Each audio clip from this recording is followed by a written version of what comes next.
Alô, turma do sétimo ano, tudo bem? Já vai começar mais uma aula de geografia e atenção para o tema de hoje: o crescimento da população brasileira. O nosso objetivo do dia é examinar os fatores que contribuíram para o crescimento da população brasileira. Vem comigo!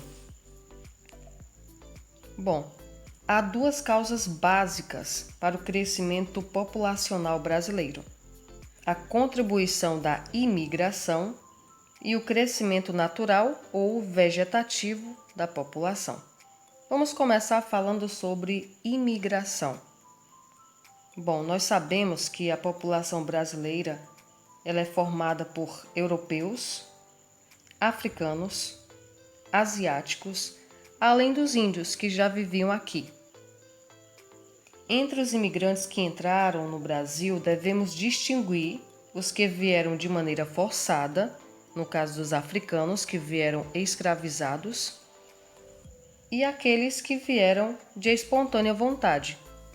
Desse grupo, dos que vieram de forma livre, destacaram-se quantitativamente, ou seja, em quantidade, os portugueses, italianos, espanhóis, alemães e japoneses. Quero ressaltar que entre 1887 e 1930 entraram no Brasil cerca de 3.800.000 imigrantes, o que contribuiu para o crescimento populacional do país. O primeiro fator, então, foi imigração. O segundo fator que contribuiu para o crescimento da população brasileira foi o crescimento vegetativo, ou também chamado de crescimento natural. Alguém aí tem ideia do que seja crescimento vegetativo? Vamos explicar então. O crescimento vegetativo é a diferença entre a taxa de natalidade, taxa de nascidos vivos, e a taxa de mortalidade, que é a taxa de óbitos. A taxa de natalidade corresponde ao número de nascidos vivos a cada 1.000 habitantes de um país, estado ou município em determinado período, geralmente um ano. Como é calculada essa taxa? Calcula-se dividindo o número de nascidos vivos no período pelo número da população existente no mesmo período.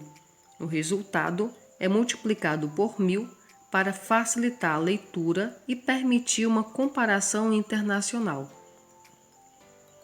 A taxa de mortalidade corresponde ao número de óbitos por 1.000 habitantes, ou seja, o número de mortes por 1.000 habitantes. É calculada dividindo-se o número de óbitos em determinado período pela população total nesse mesmo período e multiplicando-se o resultado por 1.000. Como exemplo, vamos calcular o crescimento vegetativo referente ao ano de 2020 no Brasil, com base em dados estimados pelo IBGE, que você já sabe que é Instituto Brasileiro de Geografia e Estatística. Considerando que a taxa de natalidade do Brasil seja 13 por 1.000, menos a taxa de mortalidade que seja 6 por 1.000, obtemos então 7 por 1.000. Concluímos que a estimativa da taxa de crescimento vegetativo da população brasileira em 2020 é 7 por 1.000, o que significa que em cada grupo de 1.000 habitantes a população aumentou em aproximadamente 7 pessoas. Quero lembrar que nos dias atuais o crescimento natural da população é a principal causa do crescimento quantitativo da população brasileira, ainda que esse crescimento venha diminuindo desde a segunda metade da década de 1960.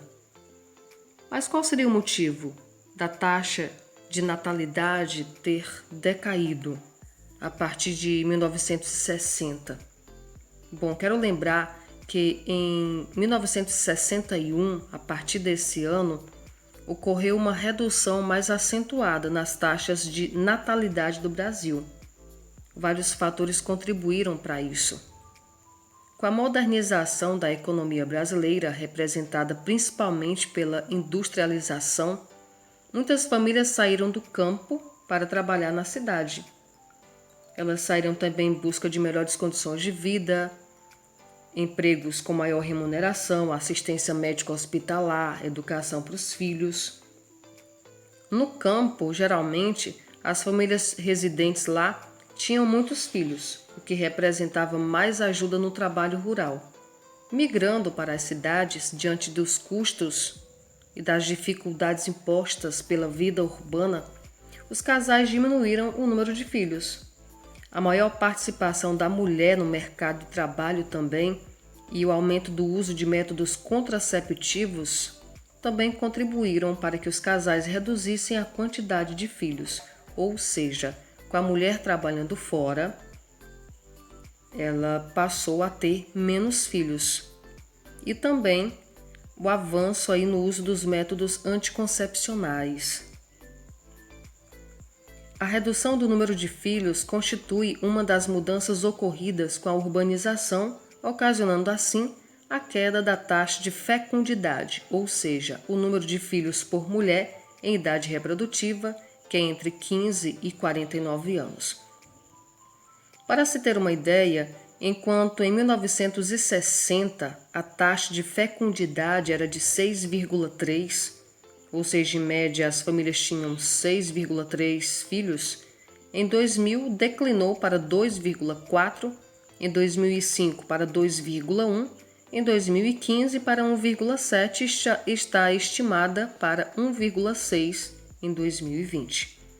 Conclui-se então que a redução da taxa de fecundidade tem forte impacto na redução da taxa de natalidade. Vale ressaltar aqui também a redução das taxas de óbitos, as taxas de mortalidade no Brasil e no mundo. Diversos fatores explicam essa redução. Primeiro, progressos da medicina, desde o diagnóstico de doenças à descoberta de medicamentos para a cura de enfermidades, campanhas de vacinação, a melhoria das condições sanitárias por meio da instalação de redes de água tratada, redes coletoras de esgoto e da coleta de lixo, maior conscientização da população quanto à prevenção de doenças, que estimula a prática de exercícios físicos e de uma alimentação saudável. Todos esses fatores tiveram impacto sobre as taxas de mortalidade e aumentaram a expectativa de vida ou a esperança de vida ao nascer da população brasileira. Resumindo então a aula de hoje, que falou sobre o aumento, o crescimento da população brasileira. Em resumo, quais são os fatores que contribuíram para o crescimento da população brasileira? 1. Imigração e 2. Crescimento natural ou vegetativo. Espero que vocês tenham aprendido. Um grande beijo e até a próxima!